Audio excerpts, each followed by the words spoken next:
जय श्री कृष्ण। दोस्तों प्राचीन काल में हमारे ऋषि मुनियों ने जीवन जीने के कई गुरमंत्र सिखाए। जिंदगी जीने में आज भी ये मंत्र बहुत ही उपयोगी है। अगर हम इन सूत्रों को अपने जीवन में उतार लें तो हमारी जिंदगी की कई मुश्किलें शायद कम हो जाएं। हिंदू दर्शन बहुत ही व्यावहारिक माना जाता है।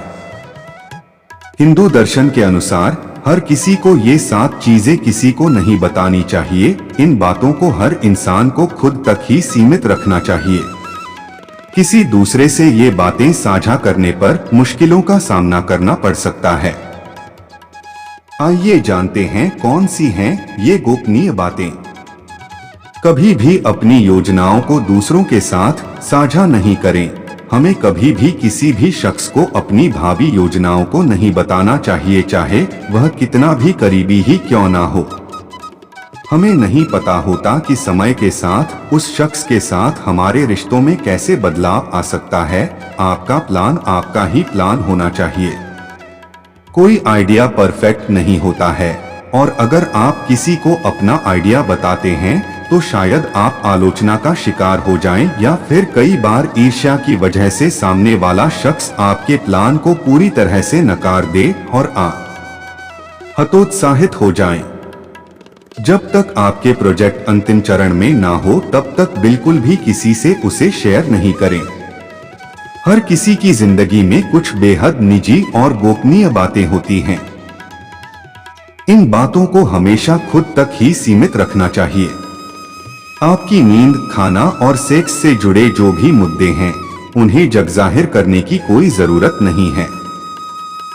अपनी पारिवारिक समस्याओं के बारे में चर्चा ना करें। ऐसा कहा जाता है कि हर घर अपने आप में एक अलग ही दुनिया है। इस दुनिया में जो कुछ भी हो वह बाहर नहीं प्रकट करना चाहिए। घर के लड़ाई झगड़े और समस्याओं के बारे में किसी से बातें करना भले ही बड़ा राहत भरा लगता हो, लेकिन कई बार यह मुश्किलें और बढ़ा देता है। जितने ज्यादा लोगों और जितनी बार इन समस्याओं पर चर्चा होगी, समस्याएं उतनी ही बड़ी होती चली जाएंगी।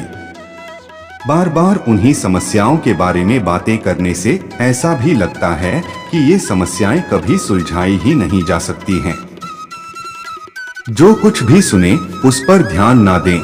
हमें कई बार दूसरों की समस्याएं और शिकायतें सुनने को मिलती हैं।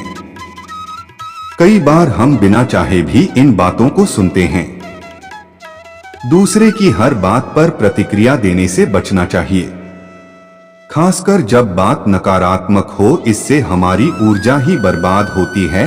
दूसरों की नकारात्मक बातों में अपनी ऊर्जा लगाने से अच्छा है कि हम सही चीजों में अपनी ऊर्जा खपाएं। नकारात्मक ऊर्जा के साथ घर पहुंचना भी अच्छी बात नहीं है। अपने मानसिक स्वास्थ्य की देखभाल करना आपके लिए उतना ही जरूरी है जितना कि शारीरिक स्वास्थ्य की। घर की समस्याएं घर में ही सुलझाई जा सकती हैं। इससे आपके और आपके करीबियों के बीच कोई तीसरा नहीं आएगा। धीरे धीरे आपके बीच का रिश्ता और मजबूत होता जाएगा। अपनी उदारता, अगर आप किसी के सामने अपनी उदारता की शेखी बघारते हैं तो इससे बुरा कुछ नहीं है। इससे आपकी बहुत किरकिरी हो सकती है। अपने उदारतापूर्ण कार्यों का बखान सबके सामने कभी नहीं करें। नेकी कर और दरिया में डाल। अगर आप बहुत ही साहसिक किस्म के हैं और आपको किसी चीज से डर नहीं लगता है या फिर आपने कोई सराहनीय काम किया है तो इस हवाओं पर छोड़ दें। वे आपकी यशकीर्ति खुद फैला देंगी। आपको दूसरों से ये बातें बताने की कोई जरूरत नहीं है। अपने आध्यात्मिक ज्ञान को कभी नहीं बांटें। अध्यात्म एक ऐसी चीज है जिसे हमें अपने मन के भीतर रखना चाहिए। यह एक अमूल्य निधि है जिसे हर किसी से छुपाकर ही रखना चाहिए। हमारे विचार, सोचने का नजरिया, अध्यात्म सबके साथ साझा नहीं करना चाहिए, क्योंकि हमें पता है कि हर किसी का नजरिया अलग होता है।